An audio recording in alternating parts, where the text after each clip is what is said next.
Voltando um pouquinho lá no passado, como foi essa transição da publicidade, que eu creio que você estava em um cargo bem legal, bem da elite. Uhum. Como foi você mudar totalmente de trabalho assim?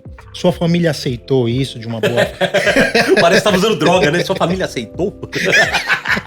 O crack na vida? Eles botaram você na clínica? Não, então, é muito legal. Eu gosto de falar assim, eu já contei essa história várias vezes, eu vou dar uma resumida aqui só pra gente entender.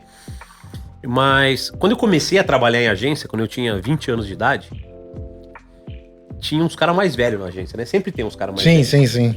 E aqueles velhos que resmungam, que reclamam. Tiozão chato, né? Tiozão chato. Quando eu comecei, era a transição do analógico pro digital.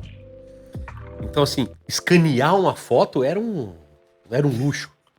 Hoje, essa coisa tá aí, né? Não existia câmera digital. Você ia fotografar, você tinha que contratar um fotógrafo, fazer foto, revelar, escanear. Era uma encrenca.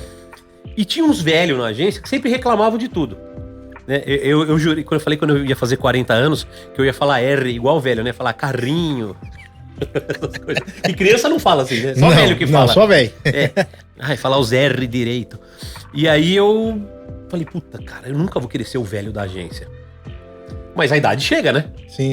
A idade chega e teve uma hora que eu olhei, eu era um dos caras mais velhos da agência. Não que eu fosse velho, não que eu agisse como velho, mas eu era um dos caras mais velhos.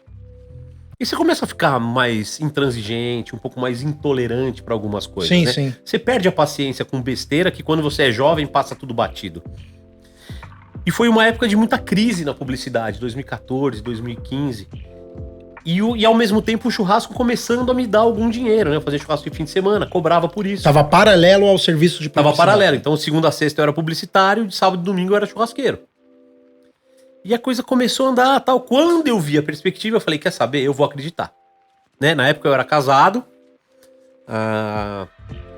Minha ex-mulher, assim, não fala que ela me deu uma puta força, mas ela não recriminou. Então, já era um começo.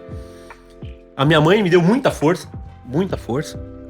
O meu pai tinha os dois pés atrás. Falava, mas olha, tá, você não pensa em voltar. Pensa tá, bem. Pensa bem, tá, aquela coisa, você né? Tem uma vida já. Você vê que assim, que era com carinho, não era uma coisa de... Pai faz isso, de renegar, né? Mas ele tava preocupado e tal.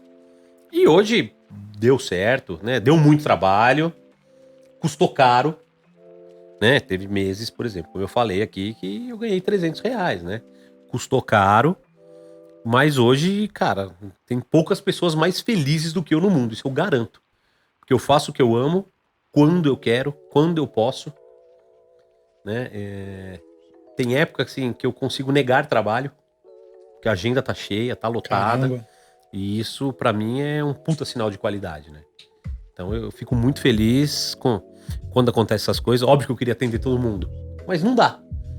E aí, quando você não consegue atender todo mundo, o que você faz? Você escolhe quem vai te pagar melhor. Sim. E aí entra a lei da oferta e da procura, a lei de mercado, você começa a ser mais requisitado, você começa a ganhar mais dinheiro. Oferta e demanda, né? Então, o que acontece? Tem alguns clientes meus que acreditaram em mim lá no começo, que eu faço questão de atendê-los hoje. E no preço que eles podem pagar. Mas os novos vão pagar o que vale. Os novos vão pagar aquilo que vale hoje, né? Sim. Então, é isso que as pessoas têm que entender. Não é porque você venceu ou porque você conseguiu uma posição que você esquece quem te trouxe até aqui. Né? Quem me trouxe até aqui hoje tem minha gratidão eterna e tudo que eu puder fazer por essas pessoas eu vou fazer. Cresce junto, né?